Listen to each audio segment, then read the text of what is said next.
ચાલતી આવેલી રીત રિવાજોમાં માને છે અને તે પૂજેલું ખાય છે અને દેવોને પૂજે છે। જ્યારે આદિવાસી સમાજમાંથી 30% એવા લોકો છે કે જેને આદિવાસી સમાજના અનામત, આદિવાસીના લાભો, આદિવાસીના ફાયદાઓ, આદિવાસીને મળતી જોગવાઈઓ એનો જ ઉપયોગ કરે છે, આદિવાસીના પ્રમાણપત્રનો ઉપયોગ કરે છે।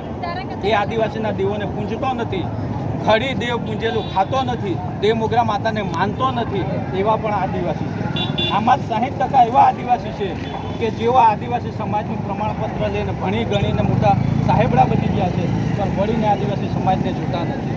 આ જ 60%માં એવા આદિવાસી છે કે જે પોતાનો કામ ધંધો, પોતાની ઘર, પોતાનું ખેતર એ જ હોય છે અને મેં ભલો અને મારું કામ ભલો। અને એ જ 60%માં એવા આદિવાસી છે કે જેને 2 ટકનો રોટલા માટે પોતે કાળી મજૂરી કરવી પડે છે, તેમ છતાં એને 2 ટકનો રોટલો પણ નસીબ નથી થતો, એવા આદિવાસી છે। તો આ દેવ બિરસા આજે વિશ્વ આદિવાસી દિવસે લોકો આદિવાસી સમાજને કહેવા માંગે છે કે આપણે કઈ ટકાવારીમાં આવીએ, 10%માં આવીએ, 30%માં આવીએ કે 60%માં આવીએ। બસ હું વિરમું છું। જય આદિવાસી।